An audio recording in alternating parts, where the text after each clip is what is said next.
ಬಂಟ್ವಾಳ ಪುರಸಭಾ ward number 8ರ ಕೆಳಗಿನ ಪೇಟೆ ವ್ಯಾಪ್ತಿಯಲ್ಲಿ ಕುಡಿಯುವ ನೀರಿನ ಸಮಸ್ಯೆಯನ್ನು ಪರಿಹರಿಸುವಂತೆ ಹಾಗೂ ಹೊಸ ಪೈಪ್ಲೈನ್ ಅಳವಡಿಸುವಂತೆ ಒತ್ತಾಯಿಸಿ ಎಸ್ಡಿಪಿಐ ಬಂಟ್ವಾಳ ಪುರಸಭಾ ವಾರ್ಡ್ ಸಮಿತಿ ವತಿಯಿಂದ ಪುರಸಭಾ ಕಚೇರಿ ಮುಂಭಾಗದಲ್ಲಿ ಧರಣಿಯನ್ನ ನಡೆಸಿದರು. ಬೆಳಗಿನಿಂದ ಧರಣಿಗೆ ಕುಳಿತ ಎಸ್ಡಿಪಿಐ ಕಾರ್ಯಕರ್ತರು ನೀರಿನ ಸಮಸ್ಯೆ ಪರಿಹರಿಸುವಂತೆ ಆಗ್ರಹಿಸಿದರು.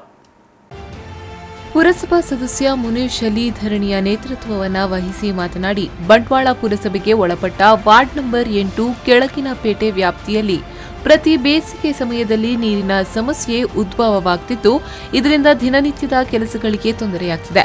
ಇಲ್ಲಿನ ಹಳೆಯ ಪೈಪ್ಲೈನ್ನಿಂದಾಗಿ ಬೇಸಿಗೆ ಸಂದರ್ಭದಲ್ಲಿ ನೀರಿನ ವೇಗ ಕಡಿಮೆಯಾಗಲು ಕಾರಣವಾಗಿದ್ದು, ಇದನ್ನು ಸರಿಪಡಿಸಬೇಕು.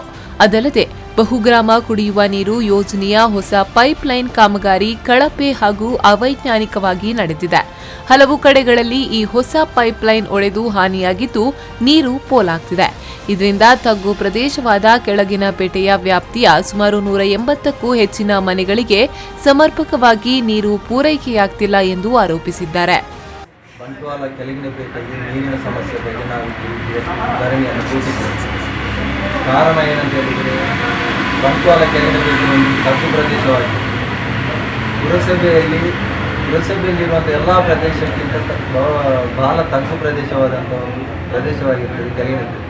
ಇಲ್ಲಿಗೆ ನೀರು ಬರ್ತಾ ಇಲ್ಲ ಅಂತ ಹೇಳುವುದು ಅಂತ ಹೇಳಿದರೆ ಅದು ತುಂಬ ಆಶ್ಚರ್ಯಕರವಾಗಿದೆ.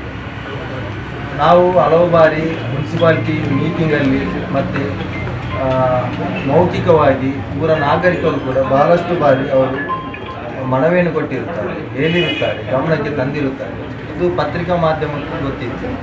ಆದರೂ ಇಷ್ಟರವರೆಗೆ ಯಾವುದೇ ಪ್ರಯೋಜನ ಕಂಡಿಲ್ಲ. ಮೊನ್ನೆ ನಾವು ಒಂದು ಸಮಸ್ಯೆಯ ಬಗ್ಗೆ ಈ ಮೊದಲಿನ ಪುರಸಭಾ ಸಾಮಾನ್ಯ ಸಭೆಯಲ್ಲಿ ಮುಖ್ಯಾಧಿಕಾರಿ ರೇಖಾ ಜೆ ಶೆಟ್ಟಿ ಸಹಿತ ಇತರ ಅಧಿಕಾರಿಗಳ ಗಮನಕ್ಕೆ ತಂದರೂ ಸಾಕಷ್ಟು ಬಾರಿ ಮನವಿ ಮಾಡಿಕೊಂಡರೂ ಯಾವುದೇ ಸ್ಪಂದನೆ ನೀಡಿಲ್ಲ. ಅದಲ್ಲದೆ ಸ್ಥಳಕ್ಕೆ ತೆರಳಿ ನೀರಿನ ಸಮಸ್ಯೆಯನ್ನ ಪತ್ತೆ ಹಚ್ಚುವ ಕಾರ್ಯವನ್ನ ಮಾಡಿಲ್ಲ ಎಂದು ಅವರು ಆರೋಪಿಸಿದ್ರು. ಹೊಸ ಪೈಪ್ಲೈನ್ ಅಳವಡಿಸುವ ಕಾಮಗಾರಿಯು ಅವೈಜ್ಞಾನಿಕವಾಗಿದ್ದು, ಈಗಾಗಲೇ ಅಳವಡಿಕೆಯಾಗಿರುವ ಪೈಪ್ಲೈನ್ಗಳ ಗುಣಮಟ್ಟವನ್ನ ಸಂಬಂಧಪಟ್ಟ ಅಧಿಕಾರಿಗಳು ಪರಿಶೀಲಿಸಿ ಒಡೆದಿರುವ ಪೈಪ್ಗಳ ದುರಸ್ತಿ ಕಾರ್ಯವನ್ನ ತಕ್ಷಣವೇ ಆರಂಭಿಸಬೇಕು. ತಪ್ಪಿದ್ದಲ್ಲಿ ಮುಂದಿನ ದಿನಗಳಲ್ಲಿ ವಾರ್ಡ್ ನಾಗರಿಕರೊಂದಿಗೆ ಪುರಸಭೆಗೆ ಮುತ್ತಿಗೆ ಹಾಕಿ ಪ್ರತಿಭಟನೆಯನ್ನ ನಡೆಸಲಾಗುವುದು ಎಂದು ಎಚ್ಚರಿಸಿದ್ರು. ಧರಣಿ ಕೂರ್ತೇವೆ ಅಂತ ಹೇಳುವಾಗ ಇಲ್ಲಿಯ ಒಂದು 4 ಜನ ಸಿಬ್ಬಂದಿಗಳನ್ನು ಅಲ್ಲಿಗೆ ಪುರಸಭಾ ಅಲ್ಲಿ ನಮ್ಮ ವಾರ್ಡಿಗೆ ಕಳಿಸಿದ್ದಾರೆ. ಅವರು ಕೂಡ ರಿಪೋರ್ಟ್ ತೆಗೆದಿದ್ದಾರೆ. ಅವರ ರಿಪೋರ್ಟನ್ನು ಅಲ್ಲಿ ನಾವು ಕೆಲವೊಂದು ವಿಡಿಯೋ ಮತ್ತು ಫೋಟೋ ಕೂಡ ತೆಗೆದಿದ್ದೇವೆ. ಏನಂತ ಹೇಳಿದರೆ, ಎಲ್ಲಿ ನೀರು ಬರ್ತಾ ಇಲ್ಲ ಅಲ್ಲಿ ನೀರು ಬರ್ತದೆ ಅಂತ ಹೇಳುವಂಥ ಒಂದು ಲಿಖಿತವಾಗಿ ಅವರು ಕೊಟ್ಟಿರ್ತಾರೆ. ಅದನ್ನು ನಾವು ಸರಿಪಡಿಸಿದ್ದೇವೆ. ಅವರಿಗೆ ಕೂಡ ರಿಪೋರ್ಟ್ ಉಂಟು.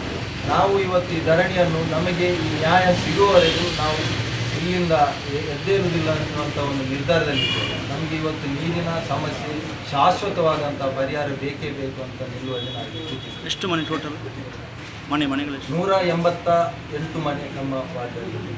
188 ಅಂತ ಹೇಳಿದ್ರೆ ಸುಮಾರು 2-3 ಸಾವಿರದಷ್ಟು ಮಕ್ಕಳು ಹೆಂಗಸರೆಲ್ಲ ಸೇರಿ ಒಂದು ಸರಿಸುಮಾರು 3 ಸಾವಿರದಷ್ಟು ಜನರಿಗೆ ಸಮಸ್ಯೆ ಆಗ್ತವೆ. ಶಾಲೆ ಇದೆ, 2 ಮಸೀದಿ ಇದೆ, ಮದ್ರಸಾ ಇದೆ, ಅಂಗನವಾಡಿ ಇದೆ, ಅಗ್ನಿಶಾಮಕ ಇದಿದೆ, ಅವರಿಗೆ ಇದುಂಟು. ಆದರೂ ಇಷ್ಟೆಲ್ಲ ಇರುವಂಥ ಒಂದು ಪ್ರದೇಶದಲ್ಲಿ ನೀರಿನ ಸಮಸ್ಯೆ ಬಹಳಷ್ಟು ಕಂಡಿದೆ. ಮತ್ತು ಈಗ ಉಡಾಫೆ ಉತ್ತರ ಏನಂತ ಹೇಳಿದರೆ, ನಿಮ್ಮಲ್ಲಿ ಬಿಲ್ಲು ಕಟ್ಟುವುದಿಲ್ಲ, ನೀರೇ ಬರದ ಕಾರಣ ಬಿಲ್ಲು ಹೇಗೆ ಕಟ್ಟುವುದು ಅಂತ ಹೇಳುವಂಥ ಒಂದು ಪ್ರಶ್ನೆ ಕೂಡ ನಮ್ಮಲ್ಲಿ ಕಾಣ್ತದೆ. ಈ ಸಂದರ್ಭ ಎಸ್ಡಿಪಿಐ ಜಿಲ್ಲಾ ಕಾರ್ಯದರ್ಶಿ ಶಾಹುಲ್ ಎಸ್ಎಚ್, ಕ್ಷೇತ್ರಾಧ್ಯಕ್ಷ ಯೂಸುಫ್ ಆಲಡ್ಕ, ಎಸ್ಡಿಪಿಐ ಶಾಖಾ ಅಧ್ಯಕ್ಷ ಅಬ್ದುಲ್ ಲತೀಫ್, ಕಾರ್ಯದರ್ಶಿ ಯಾಸೀರ್ ಅರಾಫತ್, ಮುಖಂಡರಾದ ಉಬೈದುಲ್ಲಾ, ಬಶೀರ್, ಇಸ್ಮಾಯಿಲ್, ಶಬೀರ್, ಆಮ್ ಆದ್ಮಿ ಪಕ್ಷದ ಹಮೀದ್, ಇಸ್ಮಾಯಿಲ್ ಅರಬಿ, ಸಿಪಿಎಂನ ಪ್ರಭಾಕರ್, ಜೆಡಿಎಸ್ನ ಸವಾಜ್ ಕೆಎಚ್, ಅಬೂಬಕರ್, ಸವಾಜ್ ಮತ್ತಿತರರು ಉಪಸ್ಥಿತರಿದ್ದರು. ಸಂದೀಪ್ ಸಾಲಿಯಾನ್, ವಿ4 ನ್ಯೂಸ್ 24/7 ಬಂಟ್ವಾಳ.